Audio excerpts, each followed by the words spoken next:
Yung kalahati nito ng ating pang-topping sa babaw. Ito na siya, oh. Ang nyo dyan. Muling lagay natin, ito yung ating pang-topping talaga, yung dahon ng sibuyas. Yum, yum, yum.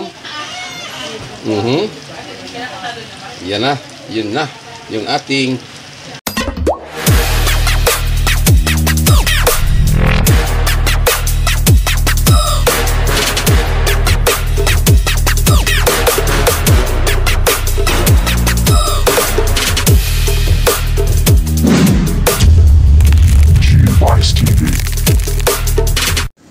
What's up mga guys? Magandang hapon po sa lahat. Welcome to my cooking vlog. So, nandito na naman tayo sa kusina pero hindi ko ito bahay dahil naubusan kami ng gasol.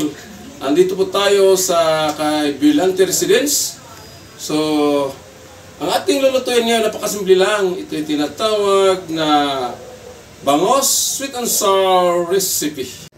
Yan po ang bangos na ating nabili at malinis na po yan at ready to cook na po yan. Yan po ang mga sangkap na ating gagamitin. Andyan po yung sibuyas na puti at itong bell pepper, green at red. At gagamit po tayo ng pineapple chunk at itong sabaw ng pineapple chunk. At paglagay din po tayo ng suka at itong tomato sauce. Siyempre mantika at maglagay po tayo ng nilutong sili. Talagang panghang ito at gagamit po tayo ng liquid seasoning, pamintang durog at itong tinatawag na sweet chili sauce. So ano pa hinantay natin? Tayo na magsibulang, magprito. Piprituin muna natin ito bago natin lutuin muli sa tinatawag na sweet and sour. Papainit po tayo ng mantika sa kawali. So tayo na magsimula magprito.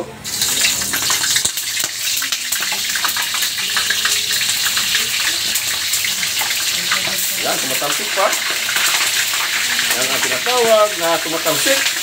Ang bangus. Pagkita rito. Ayan. Mahirap magluto pag tumatalsik ang bangus. Ayan, nakakasala na po yung unang batch natin sa pagpiprito. At yan, mamaya-maya, i-update ko lang po mamaya pag naluto na ito. Ayan. Naluluto na po lahat. Naprito na natin po ang lahat. So ngayon po, so yan, alisin muna natin sa kawali at ang kasunod dito, magluto na po tayo ng kanyang sauce. Kaya nga tayo tinatawag na sweet and sour. Ayan.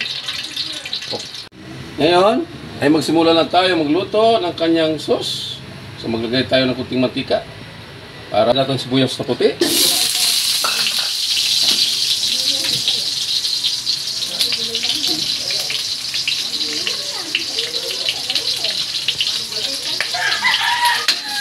Sibuyas na puti. Ngayon naman ito dahil maganda sa ito, yung sibuyas na puti. So, antay lang natin lumabas yung aromatic nito. At isunod agad natin yung bell pepper. Yan, bell pepper.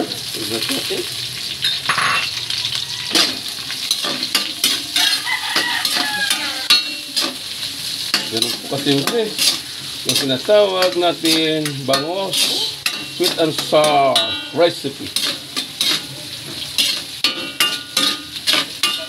At isunod na agad natin yung pineapple chunk. Yan.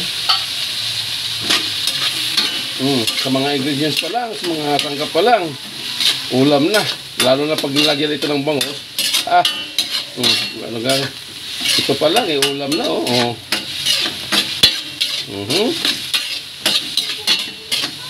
At maglagay po tayo ng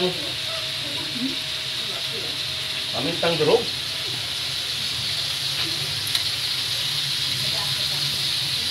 Yan.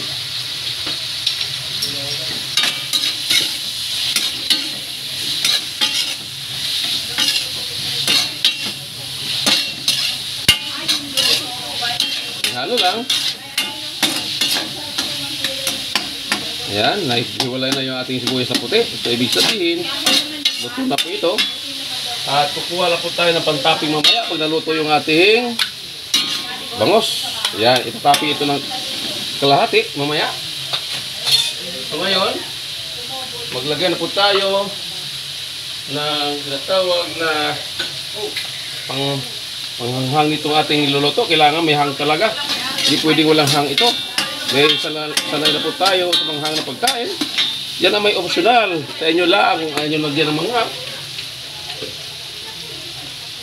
At maglagay po tayo ng liquid seasoning.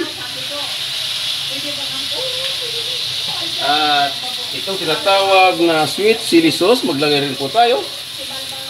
So may may sili na. Ito dagdag hanghang din to. Gaano nga sarap nito.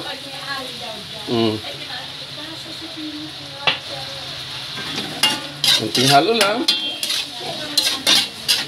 So mag-add po tayo ng suka, kaya sweet and sour, kailangan masim-asim ito.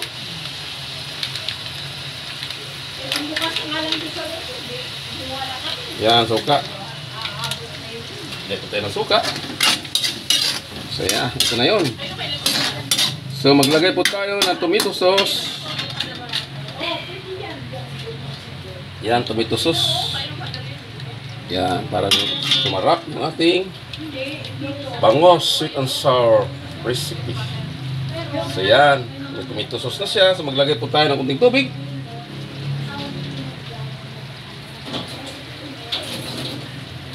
Maglagay po tayo ng kunting tubig.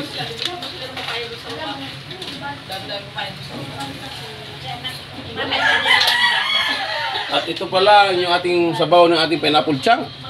Yung pala ilalagay din natin. Dagdag asin po yan.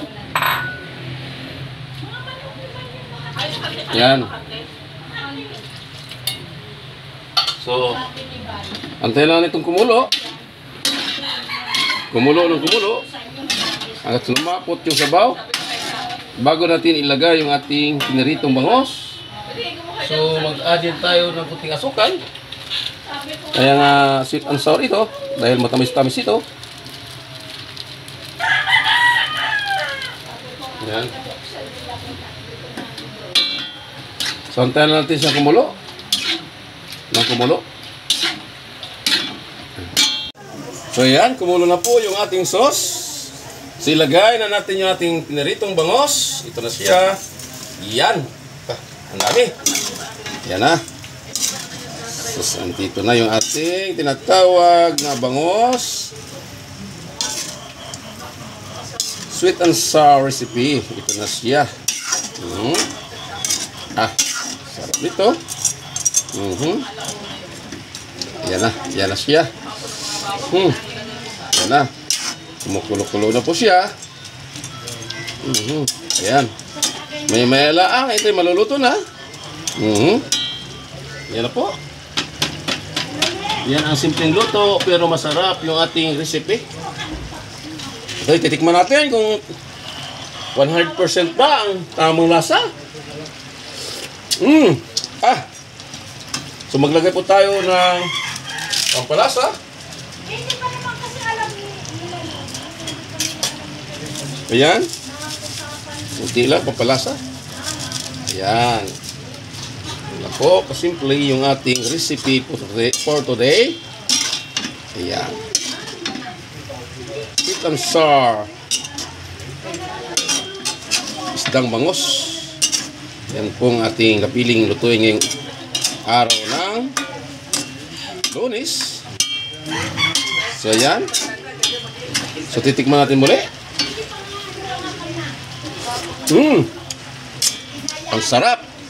So, ngayon, ilagyan natin yung kalahati nito ng ating pang-topping sa babaw. Ito na siya, oh. Ang stay nyo dyan. Ayan na.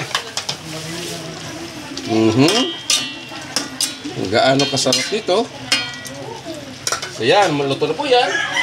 So panghuling lagay natin, ito yung ating pang-topping talaga, yung dahon ng sibuyas. Yum yum yum. Yan na, yun na. Yung ating bangos sweet and sour recipe. Luto na po siya. So ang kasunod dito, alam nyo na, nasabisa na, kahit tayo kakain ng hapunan kasama at tanghalian.